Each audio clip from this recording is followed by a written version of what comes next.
Welcome in, listeners. It's time for episode 109 of the Slumpbuster podcast. I'm your host, Ju-Ju Talk Sports. I am joined today by our own Kyle Ledbetter. And on today's episode, we break down NFL Week 1, give our awards predictions, and who's going to take home that Lombardi this season. But before we do that, folks, it's time to give a shout out to our partner, Caveman Coffee Co. Caveman is a fantastic single source, single origin goodness from a company with impeccable taste and ethics.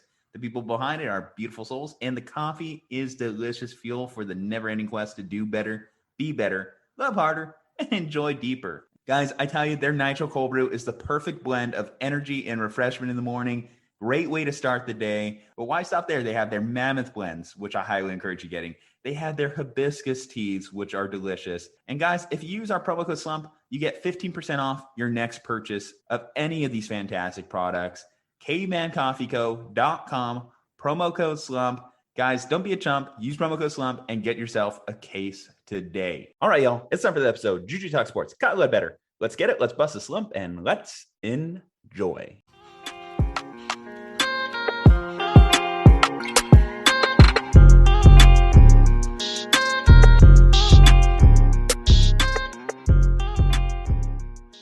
Welcome in, Slumpbusters. It is time for episode 109 of the Slumpbuster podcast. I'm your host, Ju-Ju Talk Sports, and it is game time. We are a couple days from the NFL season. Everyone's excited. We had a huge weekend of college football, and join me on this episode to break it all down, Kyle Ledbetter. So not a first-time guest, not even technically a guest anymore, just a full-time member of the Slumpbuster team. And obviously, Kyle, we appreciate everything you've been doing for us NBA-wise. How are you doing today, man?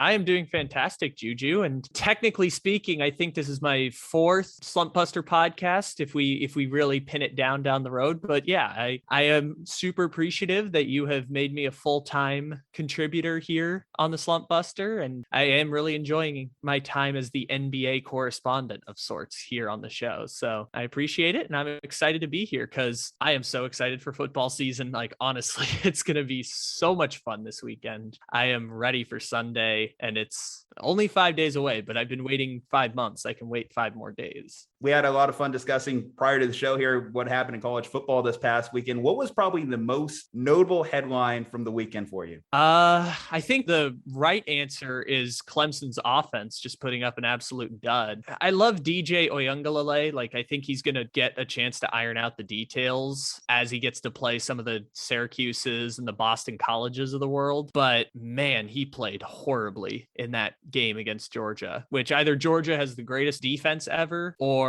there's some details that got to be ironed out. But my favorite story of the weekend would have to be either Kansas storming the field after beating a 6-10 FCS team over the last 2 years in a game where they did not even cover the spread, by the way, against South Dakota, or the University of Washington paying $675,000 for the University of Montana, who has not beat them in 100 years, to come in and absolutely derail their football program. So those would be my favorite stories of the weekend, though. Not one to kink shame anyone, but paying to get your ass beat on your own home field, that just kind of seems like a poor use of your money. I think that my favorite headline definitely had to be the whole Brian Kelly executing players kerfuffle that started on Twitter there. Obviously, it has a little bit of a history. John McKay, the former Tampa Bay Bucks head coach, was asked once in a press conference about how he felt about the execution of his players. He said, "I'm in favor of it." Brian Kelly tried to do something similar. Didn't go as well. Didn't land as well. Sometimes I think the best thing is if you don't know the full quote, you should probably veer away from trying to say the quote, especially when it comes to executing players, because just taking that one clip out of context, I feel that's going to follow Brian Kelly around, certainly whenever Notre Dame has a bad loss. I think that's going to be a very memeable moment, wouldn't you say? Very that honestly was probably oh yeah, of course, comical sports memes and some of the stuff with Slumpbuster, which I saw. That wasn't even like the most memeable part of that game, because you had the awesome story of Mackenzie Milton, 2.5 years, suffered the doctor called in 22 years as a surgeon, had never seen anything as gruesome. He was going through rehab that was basically the same rehab that war veterans go through when they return with significant injuries. And he comes back, he's a backup. He leads a 10-point comeback after the starter gets hurt, and the coach of Florida State ices his own kicker in overtime so that not even the Mackenzie Milton future Disney movie magic could stop Florida State from being Florida State. Since Lamar Jackson swiped their heart 5 years ago, just a putrid college football program. So that was probably the most memeable moment of that game even. I did listen to your most recent episode of the Take It Easy podcast, and I did appreciate that you loved my stat out there that DJ Uiagalelei had more syllables in his name than the Clemson Tigers were able to score. And hell, I'll take it even a step further than even the amount of rushing yards they had in the first half. I never thought I'd see a team of certain Clemson's caliber, 1 rushing yard and a half of football. That is one of the most putrid stat lines I think I've seen in a while. Considering that we're used to Clemson being one of the best rushing teams in college football, with Travis Etienne breaking the ACC all-time rushing record in his 3+ years at Clemson. So honestly, Clemson was the most shocking story of the weekend. And maybe this is a changing of the guard in air quotes at the top of college football, because Clemson is just one bad upset away from not making the college football playoff. I saw a stat that they won't play another ranked opponent until the ACC championship game this year, assuming that either Miami or North Carolina makes it, because you never know what's going to happen with the ACC Coastal, which is just a tire fire of a conference across 10 years. But Clemson has no margin for error anymore, and that's tough considering there's a lot of good teams kind of nipping at the butt of Clemson and Alabama this year. Now, none of them are Alabama, but props to Texas A&M, props to Georgia. Obviously, Ohio State's really good. I want to believe in Iowa State, even if Iowa State doesn't believe in me. And there's a lot of teams right behind Clemson, so their margin for error has gotten a lot smaller. Well, if you are a Clemson fan, you do have a little bit of hope, because in the AP polls that came out today, they were still number 6 overall, which, I was thinking after how bad their offense performed, I was expecting to be somewhere around that 10 to 12 range, but no, they gave a lot of credence to their opponent, gave Georgia a lot of love. I know it's not the BCS poll exactly, or the college football playoff poll, but I think if you're at 6, the AP poll kind of somewhat mirrors the BCS poll overall. I got to say, one of the big things, the team you didn't mention though, in that, Oklahoma, the fact that they came up 5 points within 1 possession of Tulane doesn't make me exactly feel good about my national title pick or my Heisman Trophy picks exactly. Spencer Rattler, a couple bad picks, one that got overturned. Definitely concerning for Lincoln Riley and the Sooner faithful. Yeah, I think the good news for you, if you are betting on the Spencer Rattler hype train, is that the other Heisman candidates played quite poorly this weekend. When you look at Sam Howell, De'Aaron King down in Miami, Bryce Young obviously was awesome, but Uiagalelei we talked about before, the quarterback for Ohio State, CJ Stroud, I want to say, he wasn't too great. So apologies to Oklahoma. I mentioned Iowa State over them, but Oklahoma plays at home against Iowa State like the second to last week of the season. And I so desperately wanted Iowa State to be undefeated going into that game. I don't know if they're going to get there. I saw that they purposely ranked Iowa 10th in the country this week, knowing that they play Iowa State this weekend. So it's technically a top 10 matchup, which I don't know if Iowa State or Iowa are top 10 teams at this point, but whatever. We can pretend it's a top 10 matchup and just put it on College Game Day. But apologies to Oklahoma, because Oklahoma probably will make the college football playoff with or without Clemson being left out. They're probably that 4th team this year, along with, of course, Alabama, Ohio State, maybe Georgia. Georgia, unfortunately, because they have to play Alabama in the SEC championship game, probably has to go undefeated in the regular season to make it. And, with all due respect to the Georgia Bulldogs, who are really good, one of those SEC teams is going to get them. I don't know who it is yet. Might be Kentucky, might be Tennessee, but someone's going to end up getting them before they get to the conference championship. When you have to consistently step in the landmines that are SEC opponents, yeah, I agree. It's going to be a tough road. I think the biggest thing for them is JT Daniels. You would have liked to have seen a little bit more from them offensively. Of course, that does give you a little positive news if you're with Clemson there, that their defense still looks good. But JT Daniels down the stretch last year was able to put up a great run for them. And I think they were expecting him to be in that Heisman mix as well. Obviously, like you mentioned, it's a 10-3 game. No one was scoring there. But like I said, when it comes to the Oklahoma Sooners and everything, it's just surprising because obviously Tulane, everything they had to go through, obviously with the hurricane, having to change it around to be a home/road game, whatever it turned out to be for them. And you would think a second year quarterback in Lincoln Riley's system would have looked a little bit better than that. Yeah, we're used to these great Oklahoma quarterbacks, right? Like the high-powered offenses of the last every year, but last year, I don't know what happened to that Austin Kendall guy. I think he was their quarterback last year, and he was the Jake Coker of the group, or he was the Kelly Bryant of the group who didn't have a Heisman type season. But still, we're used to the high-powered offenses, and Rattler didn't get any help because the expectations were set for Heisman Trophy or bust, or number one pick or bust coming into the season. But I think they'll be fine. I know Tulane is not the traditional powerhouse that anyone thinks of being a good football team.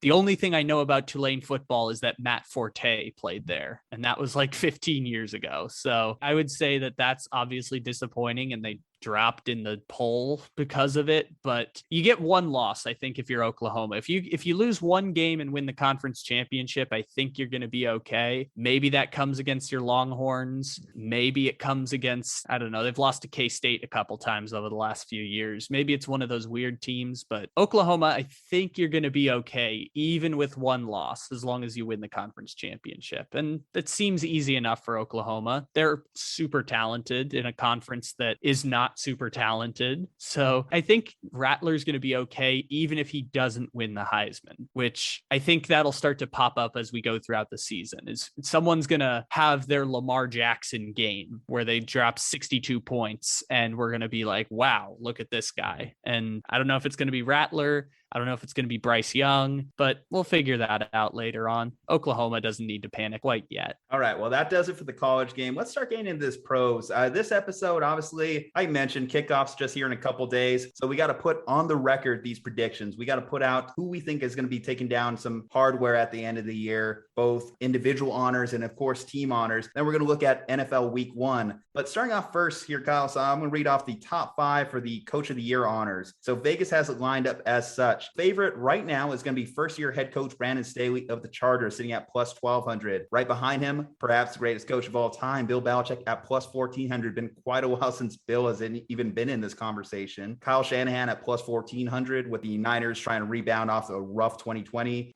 Sean McVay at plus 1,600, and then Kevin Stefanski tied with him at plus 1,600. So right out the gate, I'm going to eliminate Kevin Stefanski because we generally don't see repeat Coach of the Years. Usually this award does go to a first-year coach on a team that was out of the playoff mix and then gets back to the said playoffs. And that's why Vegas, of course, has Brandon Staley listed as a favorite. Do you agree with kind of how Vegas has it, and who's your personal favorite? Coach of the Year is always strange because it's usually an award that we give to teams that succeed but don't necessarily have a star type of player, unless there's that one year like where Baltimore was like 14-2 and they schemed around Lamar Jackson and they gave it to John Harbaugh, like one of those that like jumps off the page. But a lot of the times we do give it to the team that makes an improvement but didn't change up the roster as much. And when I think about that this year, Staley comes to mind, but Staley feels like recency bias because last year we gave it to a first-year coach in Kevin Stefanski, and then a few years ago it was Sean McVay, and I think Matt Nagy even won one, which was really weird because he's been a really bad coach ever since winning Coach of the Year. I think, again, that was just a first-timer, first-year head coach coming off the John Fox era in Chicago. Yeah, and the Bears won the division that year, which I think had more to do with Khalil Mack and Eddie Jackson than anything else. So Staley, I think, is that conventional pick. I wouldn't feel comfortable betting on any Coach of the Year type candidate, but I think one that personally I don't think will win it, but one that would be a candidate of sorts if their team does well is Sean Payton and the New Orleans Saints, because people don't view Jameis Winston in the sense of a quarterback that can transcend a team, even though I think he's better than last year's Drew Brees or whatever mutated version of 12 broken ribs and torn knees and torn ankles that Drew Brees had at the end of last year. And yes, the Saints lost some talent on defense, but they still have a ridiculously talented secondary, replaced Trey Hendrickson with Marcus Davenport. And he seems like one of those cases where if the Saints win 11, 12 games next year, people will point to him and say, look at the coaching job Sean Payton is doing with less talent than he's had over the last few years.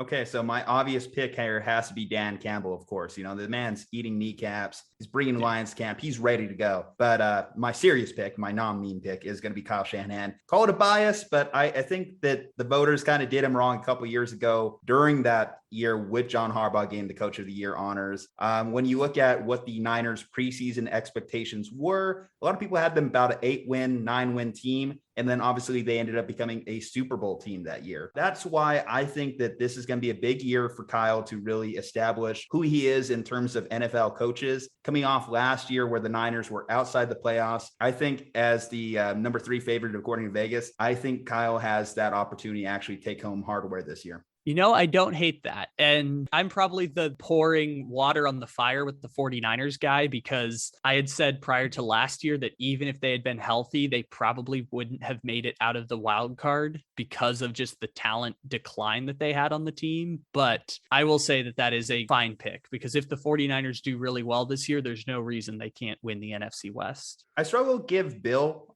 credit within these Coach of the Year honors, because I feel Bill falls victim to his own legacy in terms of being a coach. Like, he doesn't need to win Coach of the Year honors anymore at this point. His legacy is already established. So I kind of discount him in that rankings as well. But Kyle Shanahan for me, I'm sorry, one more time, Kyle, your pick. My official pick will be, that's a good one, because I was just kind of doing analysis there. You know what? I will go Sean McDermott with Buffalo. That's my pick. Okay, yeah, Sean McDermott, he was just outside the top 5. I want to say somewhere around plus 1,800 as well. A little bit tougher just because his team doesn't have as much of a road to climb, being that they were in the AFC Championship game. But if the voters want to give him some credit as of what he's done for the Buffalo Bills organization as a whole, I would agree Sean McDermott does deserve some praise as well. Okay, let's take a look at Comeback Player of the Year. It's not yet named the Alex Smith Trophy, but at this current point, it is the leading favorite is Dak Prescott at plus 180. Vegas has really said this is going to be Dak Prescott's award this year. Behind him, you got Joe Burrow at plus 550. Saquon Barkley at plus 600. Christian McCaffrey at plus 700. And then Nick Bosa at plus 800. I think that this is pretty much a unanimous. Dak Prescott's going to win this. The quarterbacks always have the advantage when it comes to these type of awards. And if Dak Prescott is on that field, puts up his typical season, he's just a lock pretty much for this award in my mind. First of all, I would like to say actually that the Comeback Player of the Year award has just become a scam over the last few years, because they did give Alex Smith the award last year, even though Alex Smith was, and we took a lot of flack for this towards the end of the season, the worst quarterback in the NFL last year. Just genuinely horrible last season, but because it was a cool story, he got to be Comeback Player of the Year. And then the year before, they gave it to Ryan Tannehill, because Ryan Tannehill apparently came back from the Dolphins franchise. No injury, no nothing. He just came back from playing on the Dolphins, which, okay, if you want to do it that way, I think that's a way to scam some people out of their money. Can we name Sam Darnold then? Can we put him as the escaping Adam Gase Comeback Player of the Year? Yeah, I think Sam Darnold should be eligible in that case. And if Sam Darnold wins it over Christian McCaffrey, we're going to have a problem here. But in all seriousness, yeah, it's probably either going to be Dak Prescott or Joe Burrow. Unless Carson Wentz does something magical, I think he's another contender type player. I know he was combined injured and bad last year for the Eagles, but that's one that I think of as maybe a comeback type of player if the Colts win the division or the Colts win 11 games or something like that. But like you said, it's probably going to be Dak Prescott. If not Dak, probably Joe Burrow. Saquon was interesting because I forgot about him. And I've said previously that I think the Giants will be better just by default of adding so much talent on offense, whether it be him or Galladay or Kadarius Toney, as compared to having like the corpse of Golden Tate running around last year. Saquon's an interesting one for me, where I look at it like, wouldn't be surprised if he wins it, but he'd have to do something pretty special to win it. Like I said, most of these awards are based off the narrative, and quarterbacks certainly do have the advantage as the leading headline getters on any team. I will throw out a potential option. I mean, I know this will never happen, but the Chiefs offensive lineman last year that sat out due to the COVID pandemic and helped out with, I know he's a registered doctor or nurse or something along those lines. What's his name? Duvernay, I want to say. Duvernay Tardif is the guard for the Chiefs. I would put him as an honorary mention just in this category, because obviously the pandemic hit us hard last year. He's out there like sacrificing one of his prime NFL years to go help out. Shout out to him. Just thought I'd mention that as a nice little nugget here in the end. Okay, let's take a look at the rookie class. Let's start getting these rookie awards. Defensive Rookie of the Year. Right now, the favorite, another Cowboy, is going to be Micah Parsons at plus 450. Jalen Phillips, plus 800. Miami Dolphins right there. Jamin Davis plus 900. Quiddy Payne plus 1,000. And then Patrick Surtain the second at plus 1,000. I'm going to say Surtain. I write him off a little bit because I think it's harder for cornerbacks to really stand out in terms of these awards. Unless you really come down with 5 picks, 6 picks, a bunch of pick sixes, there's not a lot of love you can really get from that position. And once NFL defenses figure out they can stay away from you, you can't really stat pad. So cornerbacks, I think, instantly take a hit. I think they have it right here as well. Micah Parsons, just because he's going to be so involved in everything the Cowboys do. He's one of those prototypical linebackers, sideline to sideline, very athletic, very involved in passing situations. They're going to get him involved in pass rush. So he's going to get some big splash plays. And I think that that's going to be what the voters are really going to appeal to. Yeah, this is a tough year for defense because of there's just not a lot of big defensive prospects that jumped off the page. I think like the top 7 picks in the draft were all offensive players before J.C. Horn, who surprisingly was not on the list. I was interested by that. There's no like Chase Young that jumps off the screen like last year. I will throw out another name that could be interesting down the line, which is Asante Samuel Jr. for the Chargers. He's going to get a chance to play a lot of snaps, maybe a lot of snaps replicates to some kind of consideration for the award. I know that helped Jeremy Chin last year for the Carolina Panthers, who I think finished second for the award. Don't quote me on it, but I think he finished behind Chase Young, who won it almost unanimously. So he was, I think, the 64th pick in the draft. So there's a chance that these lower level guys get the award, but traditionally it is the people at the top of the draft. They get to play the most snaps, their first round picks. I will be conventional on this one and pick Micah Parsons. That will be very involved. Selection. Yeah.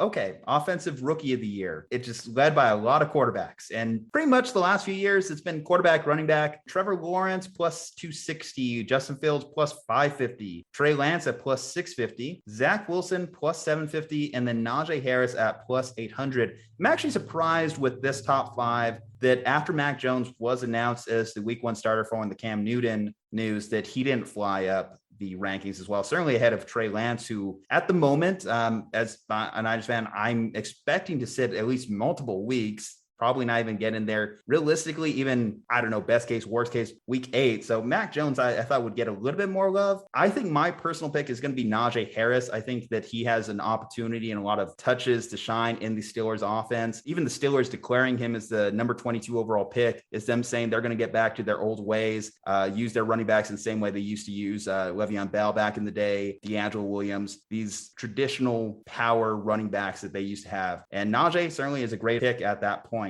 I can't argue that. I think the simple answer for why is Najee Harris going to be good? The answer is just look at him. Just look at him. He's a gigantic human being that rivals Derrick Henry at the running back position. He's going to be great. There's no way he's not great. That dude is just ridiculous. Great pass catcher too, not just a running back. Like, he is going to be involved on literally all 3 downs. Even Derrick Henry, for as great as he is, he's not nearly the pass catcher that Najee is. Yeah, I'm so mad he was drafted 1 pick before me in the 2nd round in fantasy football this year, which was unfortunate. But I love Justin Fields, and I think Justin Fields is going to get in early enough and put up big numbers. The problem is just I don't think he's been given the proper support system to win enough games. And maybe that doesn't matter. Like, Justin Herbert won it last year. Justin Jefferson probably should have been co-rookie of the year, and he was on a team that was like 6-10 or 7-9. But I love Justin Fields, but I mean, if I were a betting man, I wouldn't bet on it at this point, considering we don't know when he's going to come in during the season, which I guess maybe means this is the best value to play him for. I think, again, I'm thinking conventionally Trevor Lawrence is going to put up big numbers.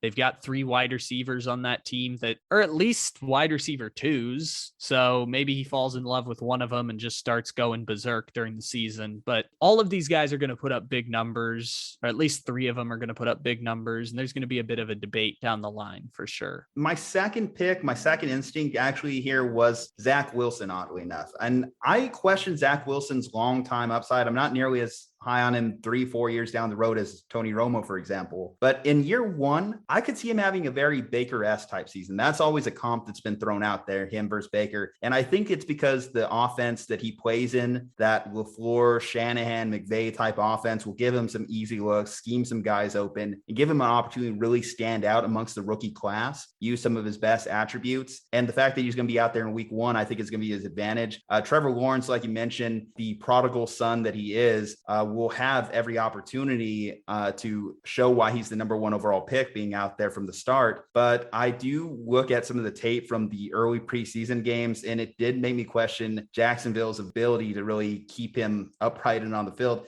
At least with Zach Wilson, you could say the offensive line for the Jets should be good this year, should be very capable of keeping him on his feet, could potentially allow him to put up some decent numbers out there in New York. I don't know if that's going to give New Yorkers some false hope for the future. And that is something that always scares me, the thought of New Yorkers having some false hope. Yes, they tend to let the rest of the country know about it.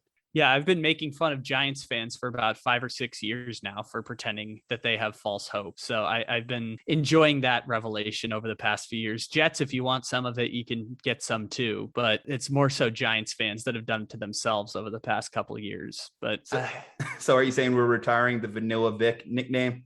I mean, I'll give him a chance. I'm not saying it's over, but I think the book is kind of out on what Daniel Jones is going to end up being. Giants fans, you did this to yourselves. You could have had Josh Allen in 2018, but you made the organization keep Eli Manning and fire Ben McAdoo. That's another story for another day. I was actually reading about Justin Herbert. Mina Kimes did a profile for ESPN on him. And one of the things that he talked about was during Hard Knocks 2020, he basically avoided the cameras as much as possible, because he's really introverted and one of those like lead by working ridiculously hard guys, not a get in your face type of person. When his offensive linemen are on stage singing at a golf charity thing, he's like trying to fade off the stage and escape. And Zach Wilson reminds me of that, because we're not hearing anything about Zach Wilson. And so that's why his name probably didn't come up in the conversations until you brought him up. And maybe that's a good thing, because we honestly have no idea how good any of these quarterbacks are going to be. We have a feeling Trevor Lawrence is going to be good, but we don't have an exact idea of just how good these guys are going to be.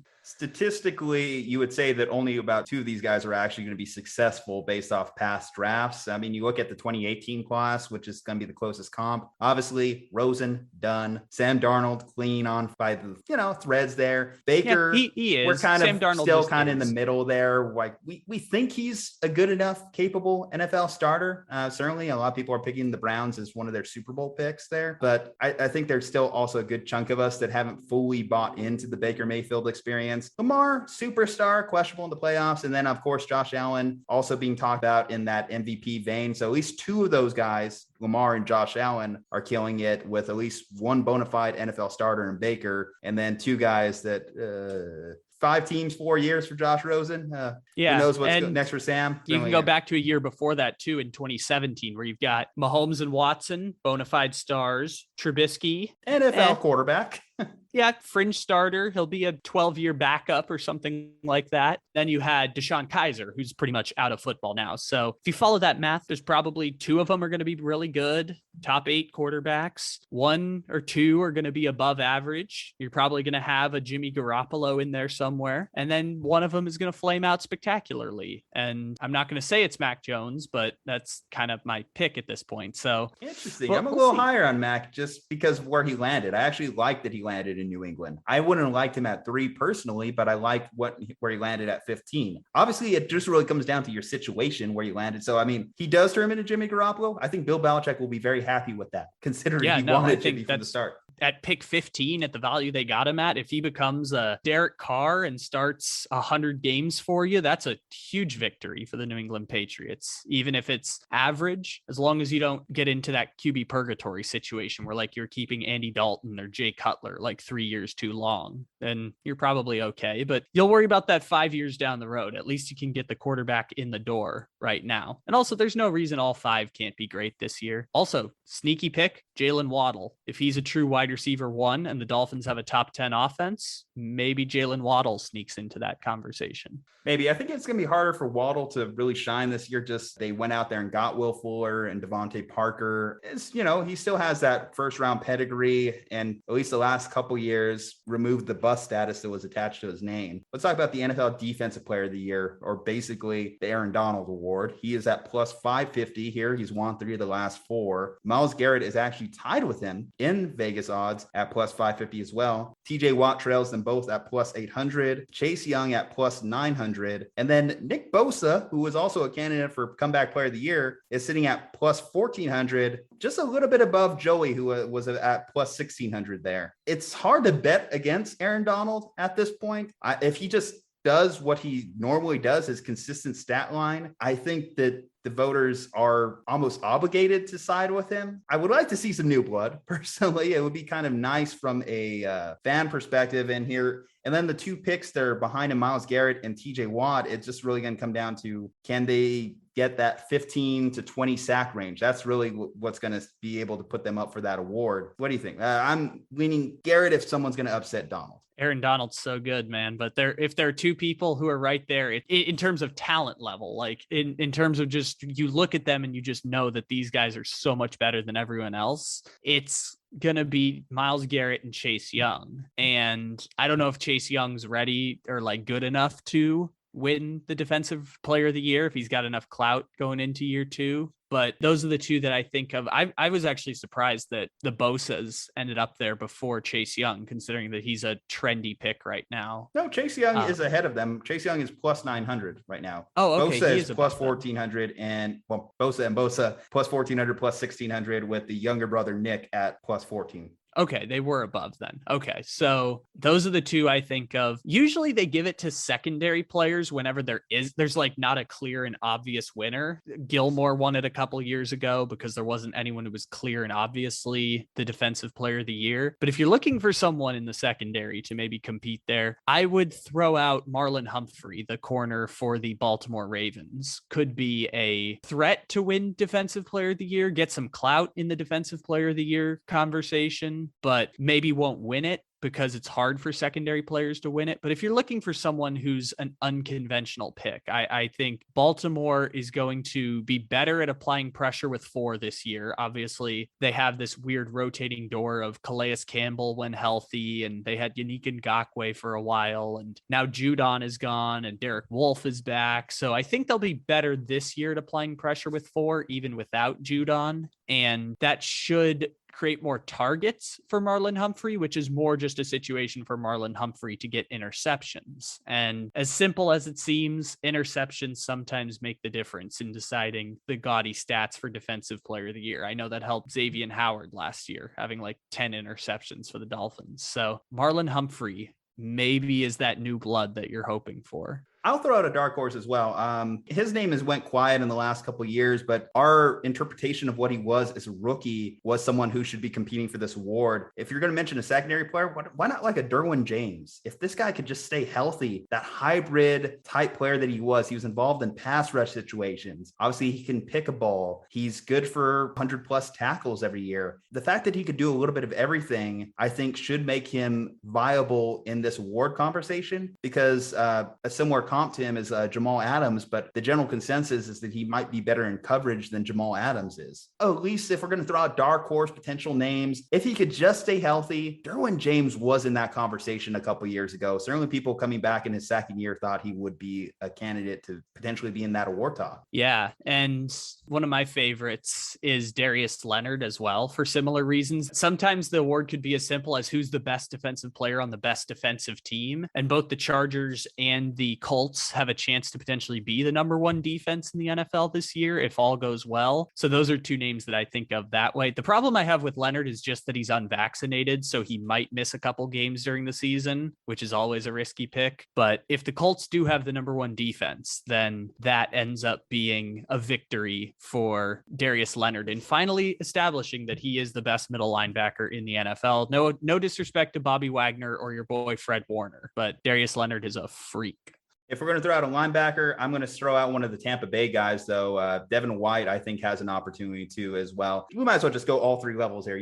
Obviously the defensive ends, the outside edge rushers are getting the most love in this because they have the best opportunity at splash plays. Derwin James, like you mentioned, Marlon Humphreys in the secondary, Darius Leonard, Devin White. Okay, well, let's look at the NFL Offensive Player of the Year. So this award is, at least I look at it this way, it's given to the best non-quarterback on offense because that's usually going to be your MVP. Last year was obviously Derrick Henry because 2,000-yard rushing season, it's rare. It's something that doesn't happen that often. Before that, I believe was Christian McCaffrey with his crazy season that fantasy owners remember. This year, currently the top five breaks down as such. Derrick Henry plus 900, Patrick Mahomes plus 1,000, Christian McCaffrey plus 1,200, Aaron Rodgers at plus 1,400, and Dalvin Cook at plus 1,800. I'm surprised they have Derrick Henry on here to repeat second year in a row because the history of running backs that have gone for 2,000 yards, it isn't kind to them the next year afterwards. There is a notable drop off, and I know Derrick Henry is a physical freak. If you want any more proof of that, just look up his high school rushing numbers, but I don't see him repeating. Christian McCaffrey is a great person to mention here. May be wrong on this, may need to be fact checked, but I don't believe a wide receiver has ever won this award, surprisingly enough. Michael Thomas in 2019, I believe, was the first. Yes. Okay. So only one in the history of this award. I wanted to be cute on it last year and say year of the tight end, but did not happen. Always come to fruition. It looks like Jerry Rice won it a couple times too, just looking it up real quick here. So it looks like Jerry Rice and Michael Thomas are the only wide receivers that have won the award, which I didn't know they were giving it all the way back then. But it's just harder for a wide receiver to stand out. And this is the same discussion that went into the Heisman argument last year. Wide receivers just come off as more that ingredient in the soup rather than the soup itself. That's why I don't see any wide receivers really popping in terms of this award. If I had to choose a favorite, he's just a little bit down the list. I'm going to go with Alvin Kamara. I think Alvin Kamara, certainly in the first few weeks of this Saints season, is going to be the preferred passing option. And I could see him exceeding 100 receptions this year, which would put him on pace for that 1,000 mark that elevated guys like David Johnson, elevated guys like Christian McCaffrey in the past when it came to consideration for this award. Yeah, give me the Saints running back, Alvin Kamara.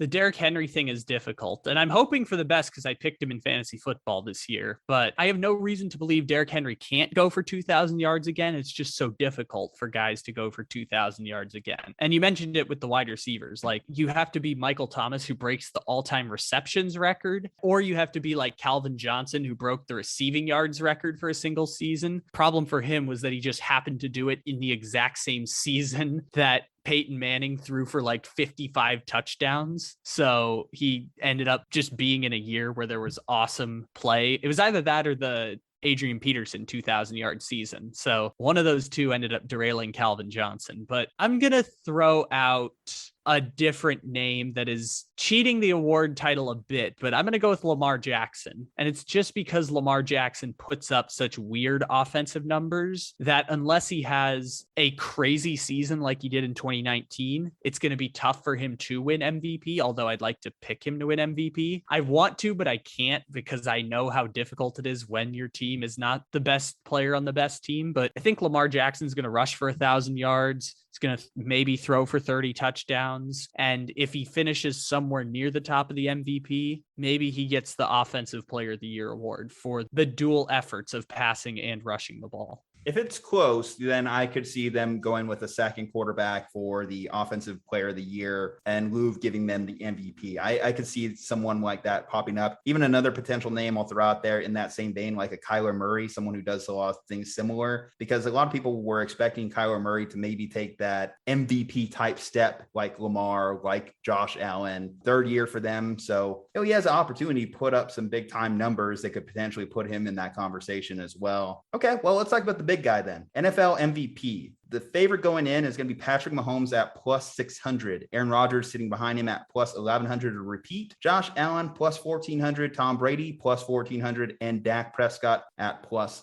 1,600. So that's your top five. My personal favorite in this mix. I think everyone just likes a good story. And I feel as though NFL voters, as we potentially look at the swan song, I'm going to go with Tom Brady. I'm going to say with the fact that they're returning all 11 starters on that Bucs offense, another year with that system, and Brady relentlessness in pursuit of greatness, I think going to put him back in that MVP conversation.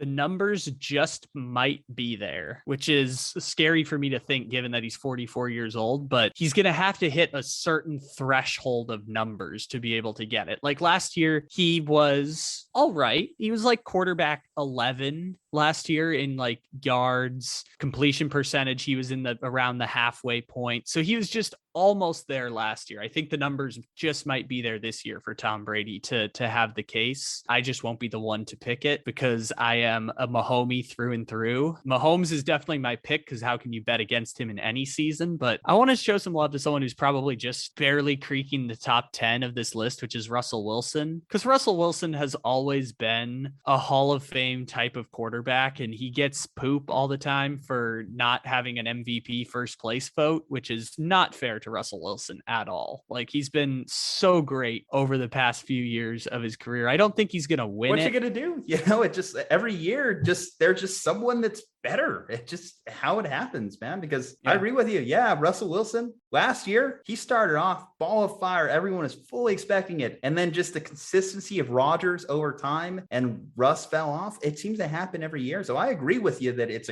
crazy that he hasn't gotten a vote, but I understand like every year there's just always someone. It's like Drew Brees. Drew Brees has retired, gone, no MVP consideration, even in his best year, the 5,000 yard passing year where he broke Dan Marino's record. Yeah, I love, I think it was Gridiron Heights made the joke about that where they had matching sweaters with Russell Wilson and Drew Brees because he is kind of his generation's Drew Brees. He's easily a Hall of Famer. He's won a Super Bowl, and now he and the Seahawks have won more games in a 6-year stretch than any team in NFL history that has never made it to a conference championship game. And that's kind of the weird legacy of the Seahawks is that they've been that same team, but they've got talent. So I'll give them props there. And, we didn't talk about them at all here, which is kind of strange, but maybe people give credit for a Rams division title to Matthew Stafford. So maybe he doesn't win it, but he finishes near the top 5 because people will say, well, what's the difference between last year's Rams and this year's Rams? Well, it's Matthew Stafford, and now the Rams win the division. So Matthew Stafford should be an MVP, and he gets his props that are due. I don't know if the Rams are going to be that good, but Matthew Stafford is a trendy preseason pick because there's so much optimism going on in Los Angeles right now. I did see a lot of love for Matthew Stafford very early on in the process as well. I guess the thing for both Stafford, Brady, and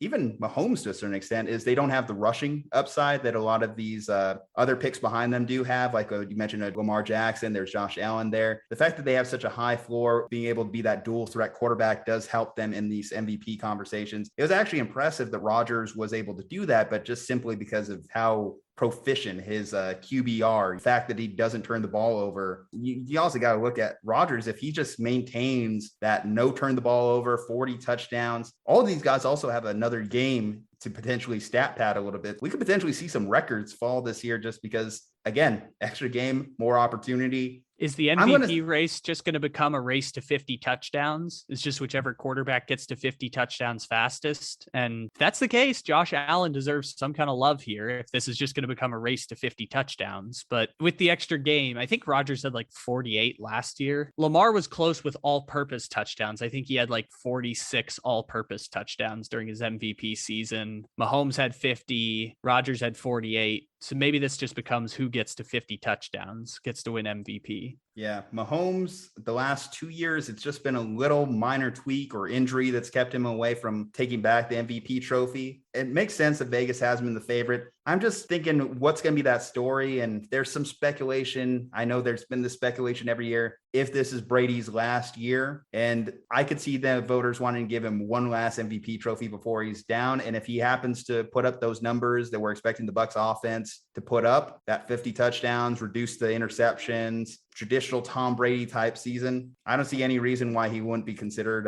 in that discussion. But okay, well, that does it for the individual honors. We have a lengthy list of games to get to here, so we should definitely fly by these as best we can. So starting off Thursday night football, the Dallas Cowboys going into Tampa. The Dallas Cowboys are 8-point underdogs in the opener. Does that sound about right to you, Kyle?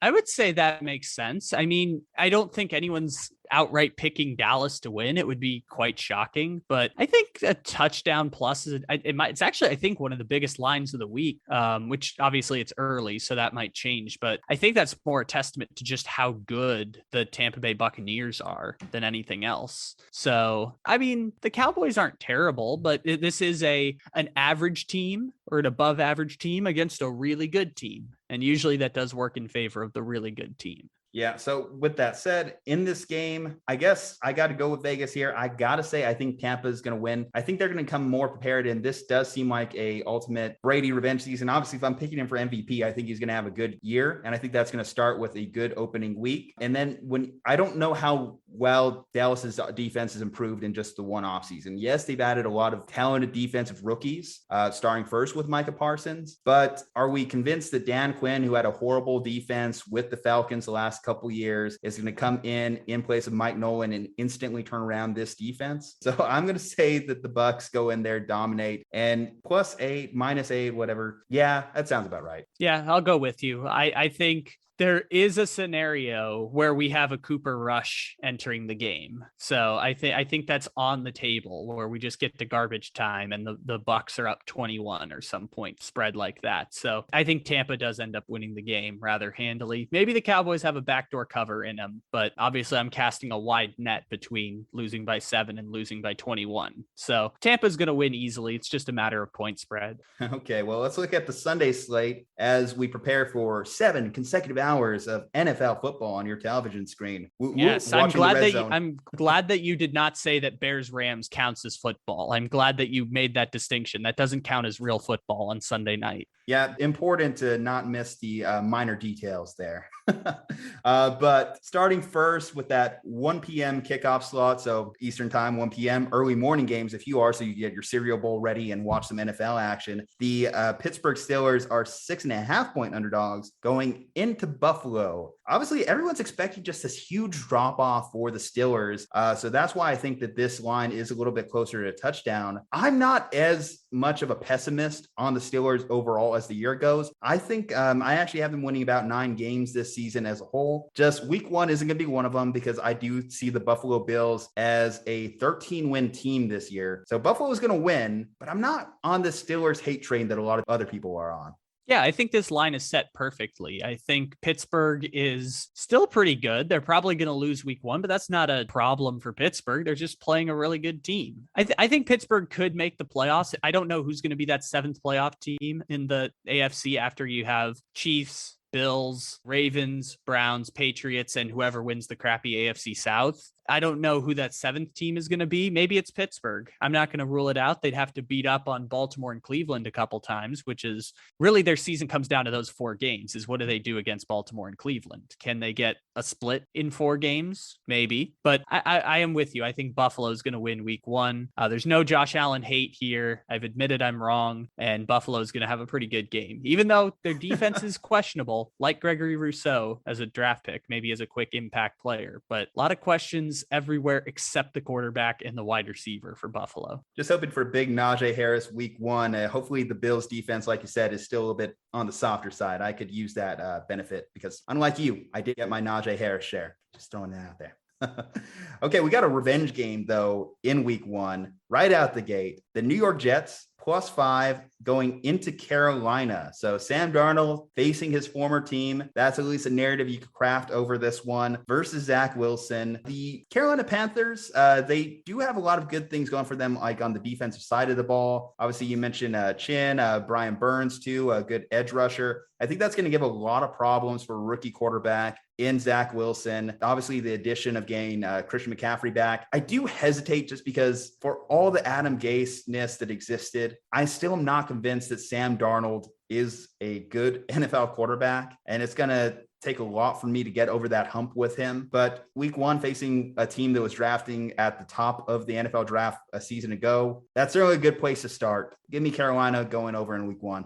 I am going to take the Jets. And if you're not totally confident in the Jets, because I'm not going to say they're going to blow them out, I think the Jets will win the game. Take them with the points, because I think the line's like 5.5 right now. So I would take the Jets with points, and we'll figure this out on Take It Easy later on. But this is one of those games that I am going to lock in and feel good about the Jets winning in week 1, which Jets fans don't want that, because Jets fans are expecting the worst, which is Sam Darnold to throw 350 yards and 4 touchdowns to make them pay for getting rid of him. But I think the Jets are really good. And they won't be great this year, but I think the Jets are going to start turning a corner. And maybe Zach Wilson doesn't have totally impressive numbers. Maybe his QBR is middle of the road. But even with that, I think it still should be enough to beat a Carolina Panthers team that they're pretty good. That's the thing you can say about the Panthers. They're pretty good. So I like the Jets this week, actually, to pull off a week 1 victory for like the first time in 4 years, I think. Okay, first upset of the day. So yeah, I could see it. I could see that game going either way, but I'm going to give Carolina at least a little bit of credit. I'm going to give their coach, Matt Rule, Joe Brady out there, a little bit of credit in winning their opener. Next game up, so a game that's good enough to be on any Thursday night football, is going to be Jacksonville going into Houston. 2.5-point line in favor of the Jaguars. So the first road favorite going in.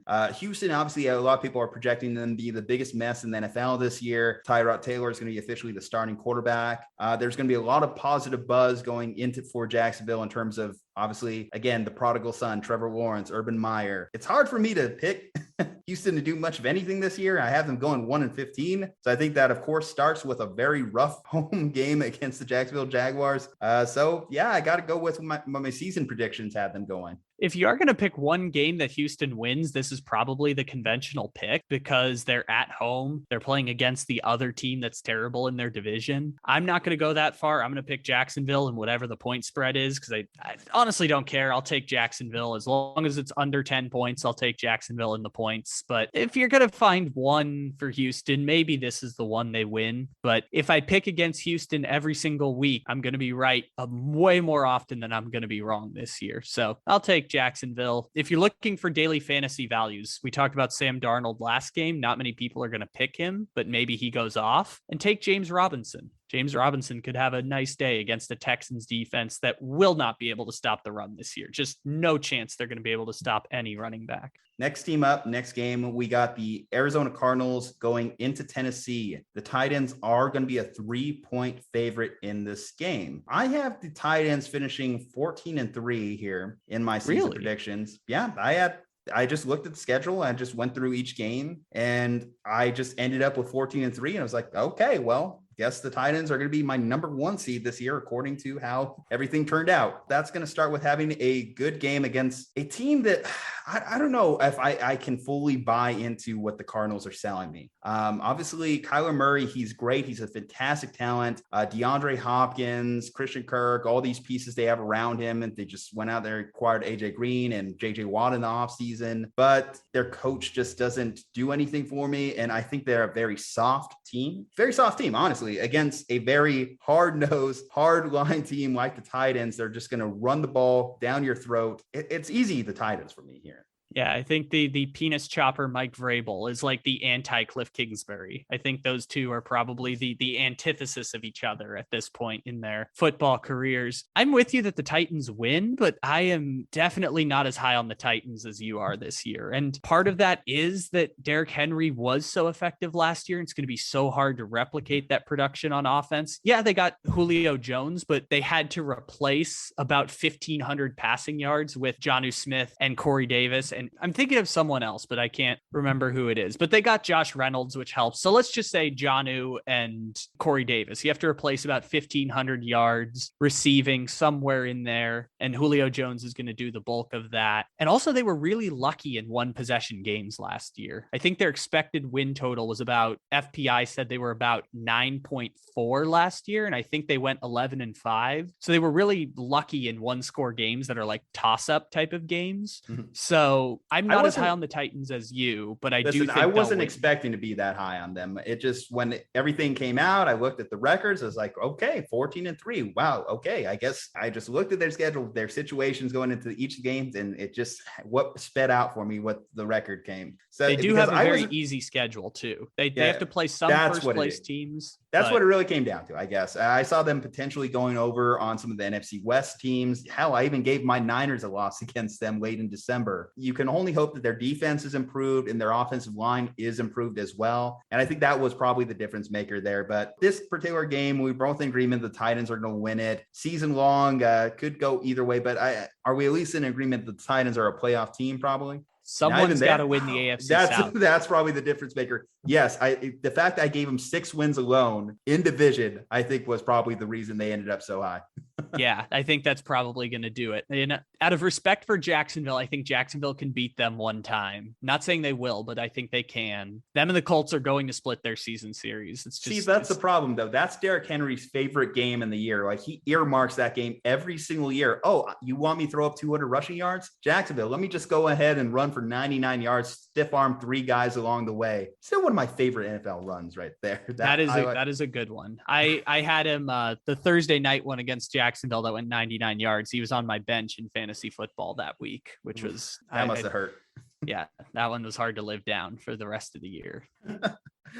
So the Chargers are going into Washington, and traditionally, obviously, a West Coast team going to the East Coast week 1 has been a very poor matchup for that team. And I'm high on the Chargers, yes, but this is not a great matchup for a sophomore quarterback going against Washington's front 7. You know that they're going to get a lot of heat thrown at them, and I think it's just going to be a lot for Justin Herbert. Yes, I love the talent that is him, but this is traditionally just one of those games that the Chargers lose.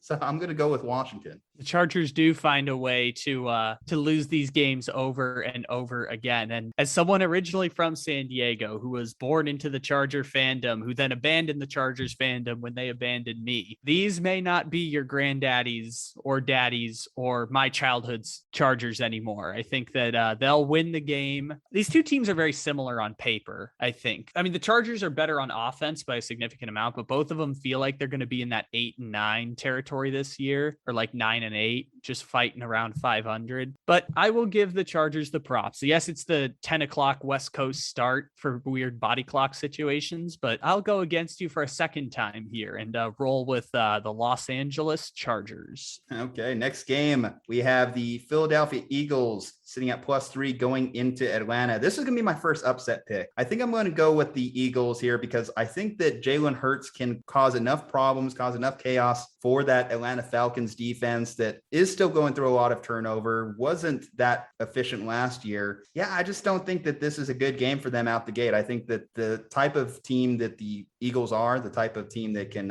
cause some matchup disadvantages with their quarterback, is just bad scheme fit.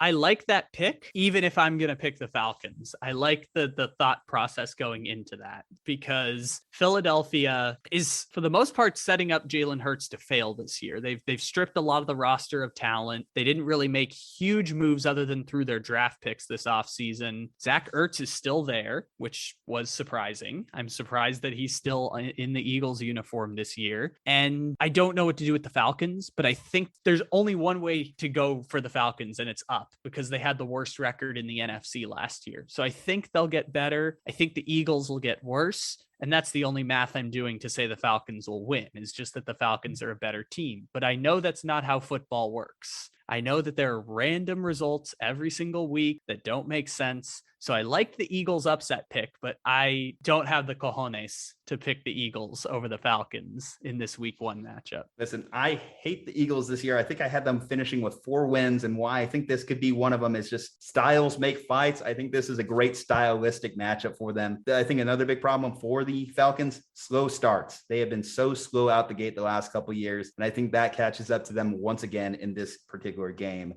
The next game, the Seattle Seahawks are going to be 2.5-point favorites going into Indianapolis. The questions surrounding Carson Wentz and his injury have been one of the biggest things following around the Colts. It would have already been questionable for him to start week 1, and now he's got this COVID situation. The Colts have that as well going through their locker room, and I think it just sets up very poorly for them in this game. Not only that, if they do have to throw up Jacob Eason, I just don't think a lot of things line up in favor for them, and that's why Seattle, who always starts off the season strong, will have a good start here. I am very interested to see what happens with Russell Wilson because he left a sour taste in everyone's mouth at the end of last season. He had like double-digit interceptions, just got blanked by the Rams in that wild card game. So I think everyone's interested to see what the Seahawks are going to look like this year. They've got a new offensive coordinator, Shane Waldron, coming over from that Rams scheme. And Shane Waldron, it's a fun story. He was basically like the babysitter for Jared Goff during that Super Bowl run, which is kind of interesting that now 3 years later, he's an offensive coordinator because they've hired so many of the McVay assistants over the last few years. So maybe it works out. Maybe it doesn't for the Seahawks. This one, I think they'll win. Although I will say, we were talking to our buddy Razor Rosenthal from Beer Life Sports. Their daily fantasy guy says he is going all in on Carson Wentz because Carson Wentz could be a boom or bust type of situation in daily fantasy this week. And not a lot of people are going to pick him. Now, does that mean the Colts are going to be down 28 and he's going to have to throw 50 passes? Possibly. I don't know how the game script works for that, but he really likes Carson Wentz to put up big numbers for some reason.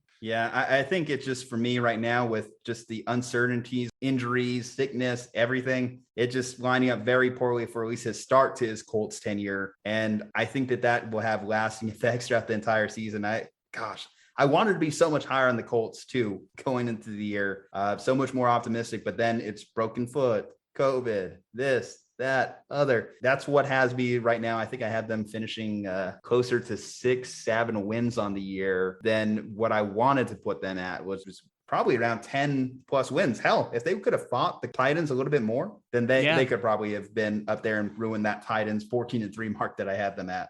I think the Colts, if their defense is not elite this year, which I think it's one of the picks I think people could make to say, who are the best defensive units in football? There's not many you can name before you get to the Colts. So if they aren't that good, I tend to agree with you because I don't think there's tons of upside on the offense for them. Maybe Jonathan Taylor goes bonkers this year, but I've been making the joke for years now. Anyone can rush for 1,000 yards in the Colts offense. And we know this because Marlon Mack did it twice, and Marlon Mack is anyone. Is Quentin Nelson going to be suiting up in week 1 though? I mean, we talked about Carson Wentz, but that's another big piece for that too. Well, from what I've been hearing, the answer is yes, but I don't think he's been officially cleared to play yet. So we'll see. Pain management issue. And when you're talking about a 300-pounder with a foot issue, it's a problem. Minnesota is going to be 3-point favorites heading into this game against Cincinnati on the road. Cincinnati, obviously, this is going to be our first chance to see Joe Burrow post-injury against this Minnesota team that their defense was bad last year, which was odd because obviously the one thing you expect from a Mike Zimmer team is that their defense is going to have it all together. But last year they were led by their offense. Kirk Cousins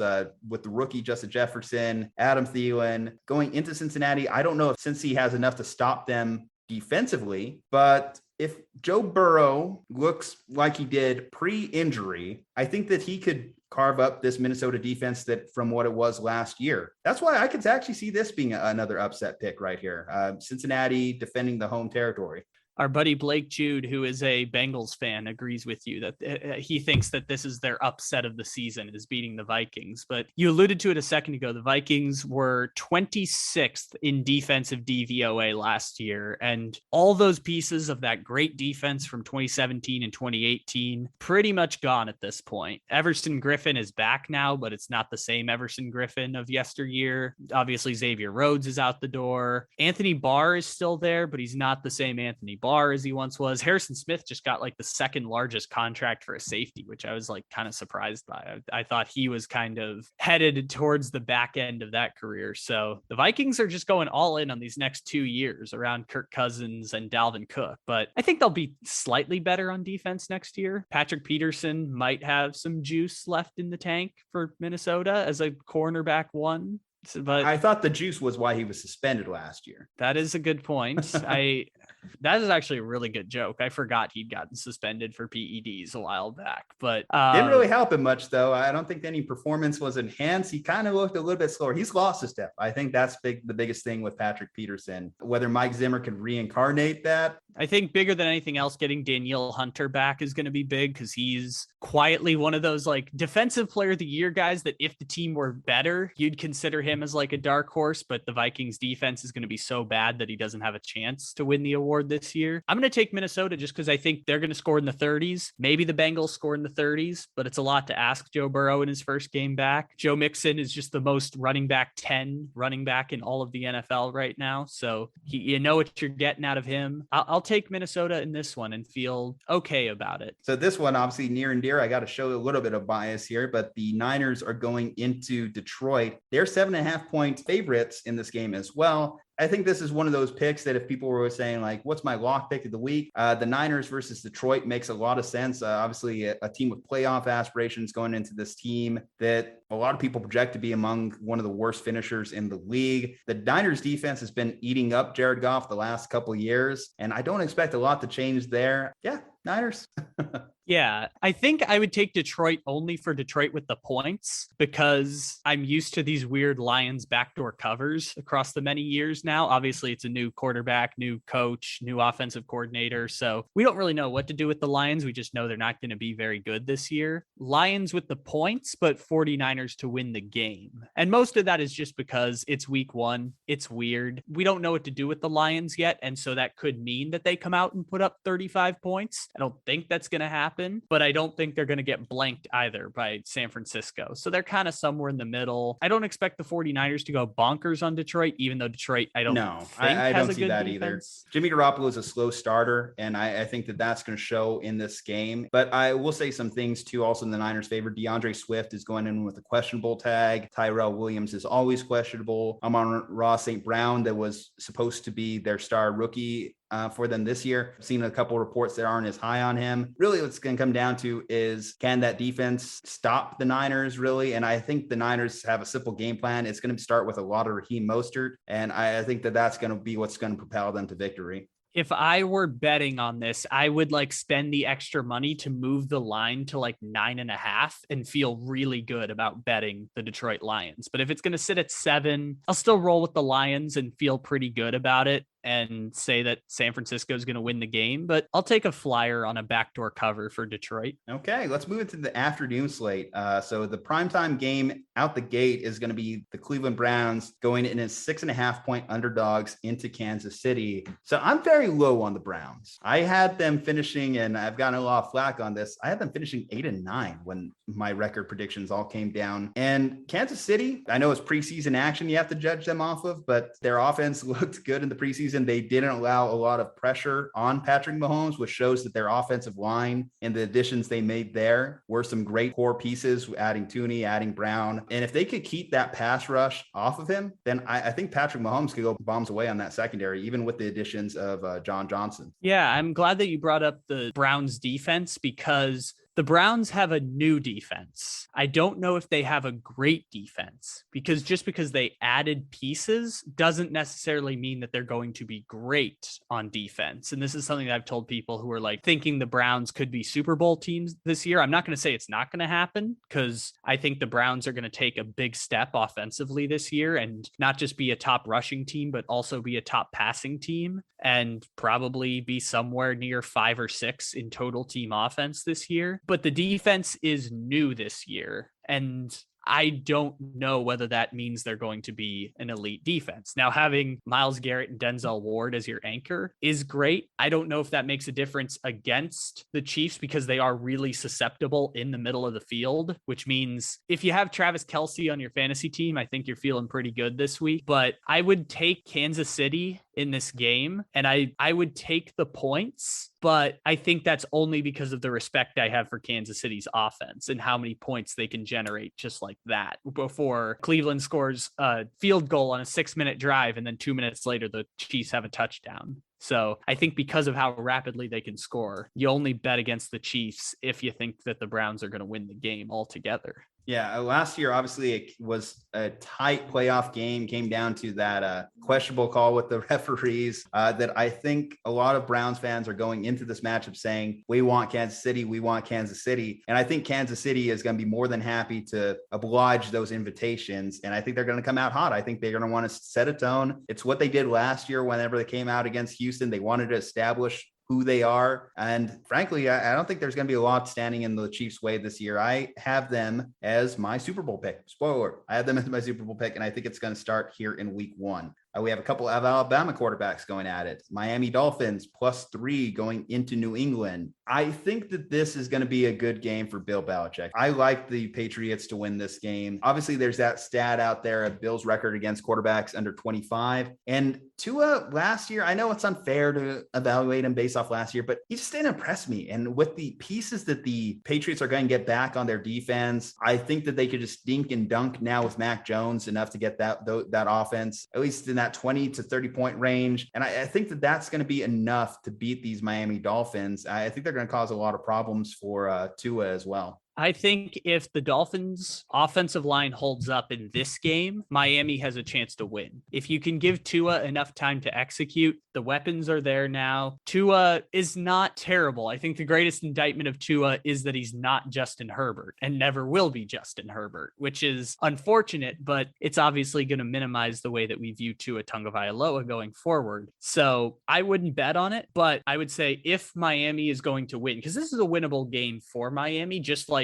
the Patriots going into Miami is a winnable game for New England. Offensive line's got to get protection for Miami if they're going to pull off the win in this one against Christian Barmore. Matt Judon is going to be healthy for the Patriots. Winovich, Uche, those guys up front. If they can apply pressure with 4 or 5, like I know the blitz packages for New England are always just catastrophic when you try to match up against them, but I would bet the Patriots, but say that there's a path for Miami to win the game. And I like the 3-point line. I think that game could come down right to like a toss up on the last drive, whether it's Mac Jones or Tua that has to execute. I think someone's going to end up in Phillip Rivers purgatory where they are 1 minute to go, no timeouts, length of the field to go, needing a drive to get 3 or 4 points. The matchup between these two last year were so close. What it came down to was obviously Cam, the inabilities to just make routine throws. I think that they don't have that issue with Mac going into this game. I think that that's going to put them back ahead of Miami in the standings personally. And Miami was one of those surprise teams last year. I'll be curious to see if they can repeat that same success this year. New England, I picked them to go over. You got Miami in this one. Yeah, I think I'll roll with Miami. I don't feel good about it, but I'll roll Miami. By the way, I also have the Patriots winning 11 or 12 games this year. So I'm right there with you on the Patriots are going to be better than most people think.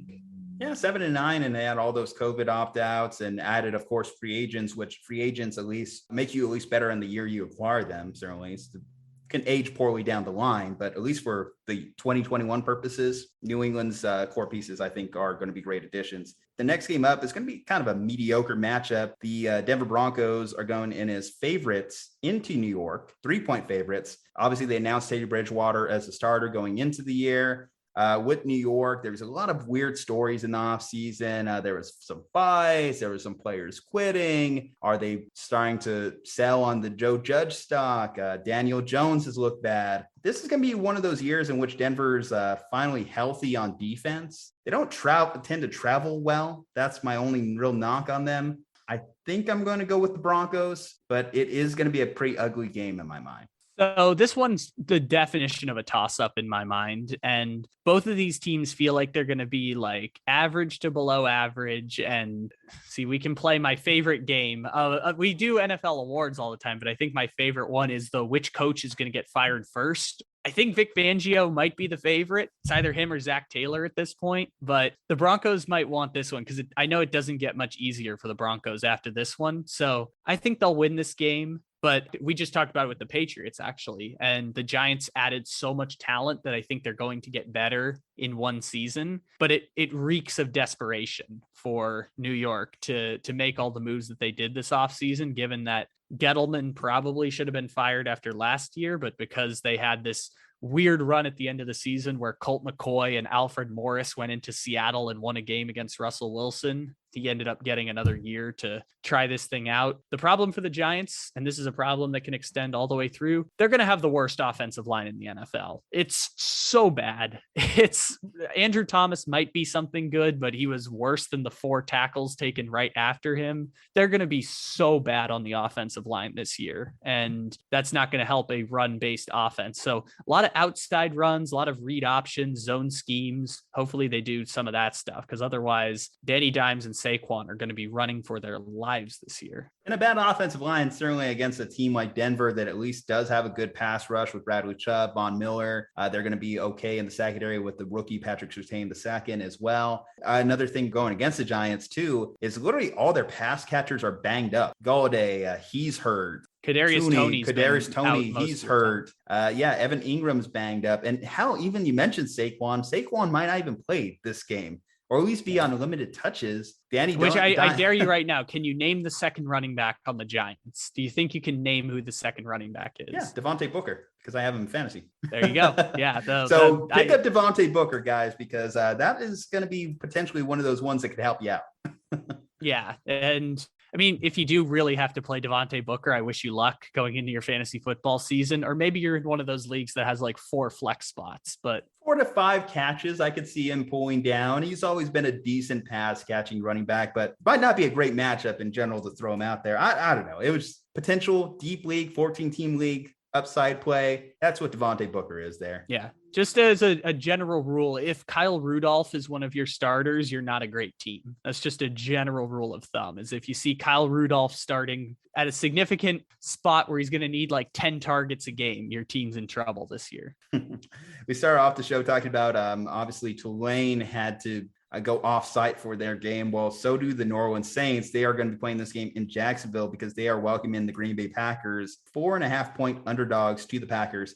First real start for Jameis in a couple years now. I'm high on Jameis overall for the season. I'm high on the Saints overall for the season. But the Packers, now that they have Aaron Rodgers back in tow, they've been 13-3 over the last 2 years, and they didn't have to relocate their entire practice, training, everything in the last week. So a lot of factors are just going in the Packers' favor. I think even with the points, this is a easy win for them. Yeah, I think Green Bay is going to win, but I will give you the way that New Orleans wins is, number one, the Packers cannot stop the run to save their lives. They haven't been able to for 3 years now, and I don't think that'll continue this year because they haven't really addressed the linebacker and defensive tackle positions yet. So if you just power run on them, I think you're going to do good. I was surprised that the Saints just up and cut Latavius Murray today when he's been kind of that power back for them for a couple of years now. Pick up Tony Jones Jr. as the lesson this day. I wish I slept on waivers. Didn't have to. Yeah, no, that's a good one there. But obviously it's a sign that Alvin Kamara is going to get 80% of the touches this year. He's going to be, I think you picked him for offensive player of the year earlier on here in the show. Could see him easily going over 100 receptions this year. It starts here. And then the second one, which is a little bit of a no-doy one. It's like being cautiously optimistic. Forced turnovers of Aaron Rodgers, which maybe you compromise and get fumbles, but force Aaron Rodgers to throw to the wide receivers. Devontae Adams is going to be shadowed by Marshawn Lattimore, who is one of the most confusing players in the NFL. He's been so difficult to figure out over the last few years. CJ Gardner-Johnson is a name people know at this point, but maybe don't recognize he's one of the better slot corners in the NFL. So that should be good. Malcolm Jenkins comes back this year. So force Rodgers to throw those secondary players and get interceptions. That's going to be the way that you counter the game. Is the same way the Bucs beat up on Green Bay a couple of years ago when Rodgers had like 2 pick sixes on back-to-back plays, is force turnovers and run the ball right down the Packers' throat. Overall, I think that this is a good way to start the Packers season and on their road to potentially, as they call it, their last dance type season. But yeah, I like the Packers in this one for that reason. The Bears are going to be going into Los Angeles as 7.5-point underdogs. There's a little bit of a high line, but I guess with Andy Dalton getting thrown out there as potential cannon fodder for a defense that was ranked the number 1 overall defense last year, I could see why that line has shifted so far in the Rams' favor. It's going to be a little bit of a throwback. Obviously, Matthew Stafford for years going against the Bears. I don't know, 7.5 points. I guess it's just the Andy Dalton thing. I'm going with the Rams, but could I see the Bears defense causing some problems for Matthew Stafford? I could see it. They've done it for years. They certainly have a lot of game tape on him. I know it's a new scheme, but maybe I'm not expecting the Rams to just run over the Bears. I expect the Rams to win this one and win it pretty handily. And it's not just Andy Dalton. I know that we'd like to throw shade over at Andy Dalton, but it's the fact that Andy Dalton's okay and Mitchell Trubisky is okay if you can run the football, which the Bears couldn't do for like 11 weeks last year. And then David Montgomery had like 700 rushing yards in the last 5 weeks of the season. Problem is, the Rams pride themselves on rushing defense. So I don't think that's going to be an option for the Bears. I don't see any way they're going to be able to score points in this game. And maybe they'll give some points back to the Rams, because if Andy Dalton turns the ball over, that's going to immediately convert into points. The reason to watch this game is obviously Matthew Stafford. It was like 8 months ago that he got traded. This is the first time we're going to see him in any capacity with the Rams, because I don't believe he played any preseason games. So it's just very, very exciting to get to finally see what Matthew Stafford can do when he's given his second top 10 defense or top 15 defense of his NFL career. Certainly from a game planning standpoint, you know that Sean McVay's just had the starters purely focusing on this game for the last 3 weeks, told them, don't even worry about preseason. That's not even on your radar. Week 1. I don't know if I like or hate or where I feel about Sean McVay's strategy. You have some old heads like Andy Reid out there putting out Patrick Mahomes, Tom Brady out there playing preseason games. And then you just have the Rams who are, nope, nobody, nada. You're not even going out there for a game. So the main storyline here is just, how does Matthew Stafford look now that the excuses of being on a Lions team aren't there? I think that's the biggest question that not just in this game, but overall for the season that I want to see answered. Is Matthew Stafford more than just the hype? Because I've seen a lot of people like jumping it up to, oh, he's been a top 10 quarterback over the last decade. I'm like, has he? He's kind of been the bar. He's like where you cut off the top 10 is like right around Stafford. He might be 11, he might be 12, he might be 9, but usually Stafford is like the final cutoff line before guys who, you know, they're definitely not top 10, like Kirk Cousins or Baker Mayfield. Guys, you definitely know they're not top 10, but they're kind of right there. I guess, obviously, I know it's not just a quarterback stat, but you just would have liked to have seen a little bit more. I know it's the Lions, but you would just like to have seen just 1 year in which that talent overcame the coaching, the talent around him, and, obviously popped. And just Matthew Stafford's career has just been underwhelming. Going for the Rams here, but we'll be tuning in. It's Sunday Night Football. We're going to be tuning in regardless. So what are we even talking about? Yeah, pretty much. Okay, the Monday night game. So we only have one Monday night game this year. That kind of surprised me. But yeah, I think it's because it's the extra week and ESPN didn't want to pay for an extra Monday night game. So they just spread it out across the full season. Well, they got a good one because this is going to be the first time that we really get to see that Raider Stadium at full capacity, Las Vegas, welcoming the Baltimore Ravens. So not an ideal game for them right out the gate. Certainly John Gruden and Mike Mayock, as they hope to make waves in Gruden's 4th year out there. They're 4.5-point underdogs to the Ravens. God, I'm picking the Ravens, but I don't think that it's going to be quite the game that people are like expecting from here, because the Raiders did a great job in primetime games last year, beating the Chiefs, beating the Saints on Monday Night Football. The problem is, and I think the big difference in this game is the Raiders linebackers and always been so slow. So I don't know how they really contain the athleticism of Lamar Jackson. I think that's going to be the big difference in the weak point in this game, even as Baltimore's backfield continues to crumble around them with Justice Hill and J.K. Dobbins both injured in the last week.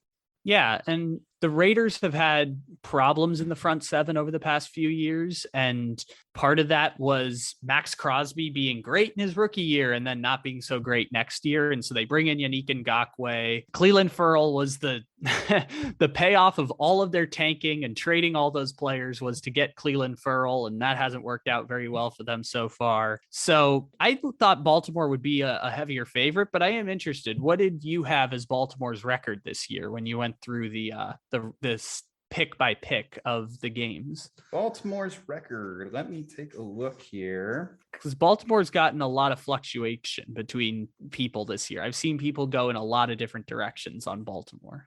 I believe I had them finishing 13-4 this season. You just give a lot of credit to Lamar Jackson. Like, all he does is win. And I think that going into any game, I feel like you give him a chance. There's not really too many games in which you feel like the Ravens don't necessarily have the right ability to compete within a game. I think the star power certainly speaks for itself.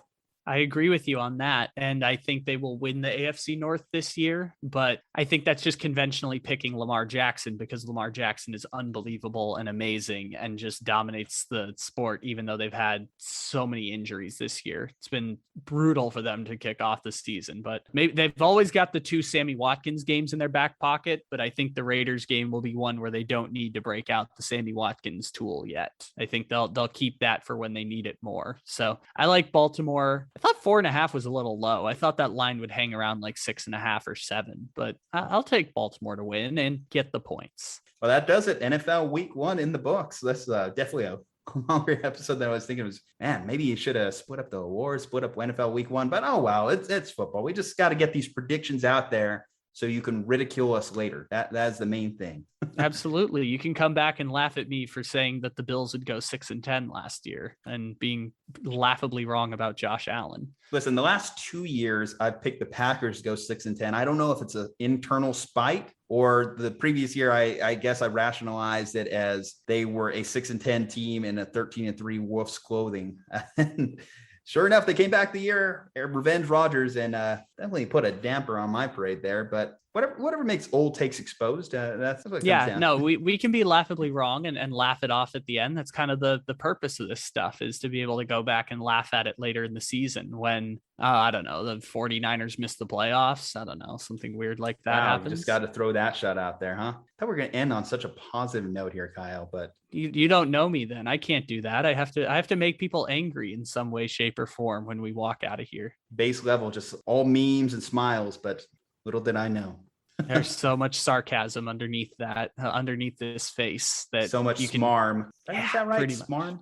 I think so. I think that works. It's your word of the day, guys. Word of the day. Yeah.